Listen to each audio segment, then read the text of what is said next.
What's up guys, Intentional back with yet another video, and with the exciting official release of TBC Classic, I couldn't help but have some worries / thoughts on how the game will turn out. Now before I get into those reasons, I'm going to call out the 88% of you guys that aren't subbed. All I'm asking is to reach 1,000 subs and we are getting pretty close, and I feel like it isn't asking for too much, so come on, hit that sub button. Okay, so I know that there are some obvious decisions that people are upset with, for example the level 58 boost, arena seasons, etc, etc. I will touch on these, but I want to speak about some other issues. My biggest concern is the amount of gold going into TBC and the issues it brings with it. The biggest thing I'm worried about is simply GDKPs. They seem to be the majority of raids, at least on my server, and I mean it makes sense. You can do some raiding, get some gold to either pay for your consumes and knacks, or save it up to get your next piece of gear. However, it has a lot of unintended side effects, such as people buying gold to just buy gear. You could grind hours getting gold or even just doing regular raids to try and obtain an item, or you could just buy 10,000 gold and just buy whatever the hell you want.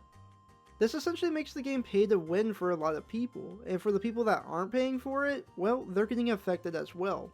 You see, buying gold only encourages bots to farm out more gold, and the more gold in the economy, the more expensive items are going to be on the auction house. And for the people buying gold, it really is an issue. Just simply buy more gold and get your consumes.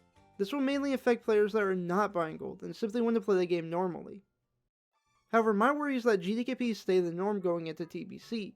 Like, are we going to see Gruel layer GDKPs right off the bat? And I can actually see this happening because players are probably wanting to get gold for flying mounts or other expenses such as professions. And this whole order of things just ultimately encourages buying gold and encourages more bots to farm gold as mentioned before. It's almost an endless loop. This issue only gets worse with the new level 58 boost. Now I was actually fairly happy to hear about this. I mean, many of my friends simply didn't have time to level tunes up and felt like they fell behind, so they just didn't play Classic as much. So this boost is perfect for them getting caught up to my current tunes and level and getting into TBC. However, at level 58, all you have to do is level 2 more times and you have a free tune available for farming crafting profession cooldowns. For example, the tailoring cloths. And I know that a common clapback for this is that people would have to pay for the boost and it's only one boost per account, so it really isn't that big of a deal. The people that would be taking advantage of this are usually ones either paying for gold or the ones selling the gold, so the expenses are more than likely going to be worth it in the long run for them.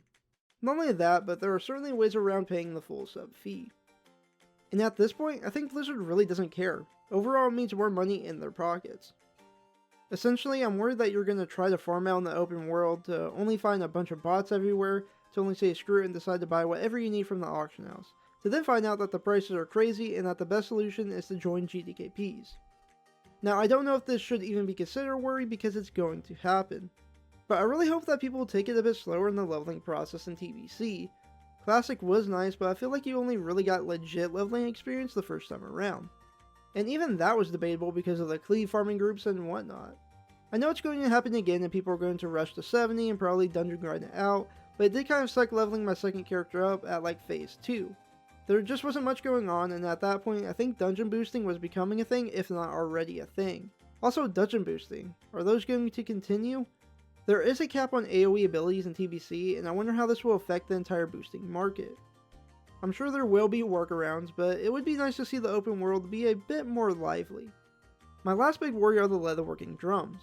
Well, to be more specific, the drums of battle. They are a very powerful use on effect item, essentially a bloodlust for anyone who has leatherworking. My biggest worry with this is that it gets required for some raids, kind of like how Gear Score was in Wrath of the Lich King.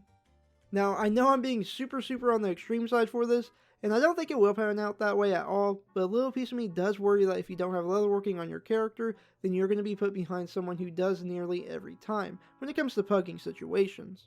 Hopefully guilds don't go full meta and require the drums in raiding, except for the top 1% of course, but it would suck to see guild recruitment messages in trade chat that include that you must have leatherworking.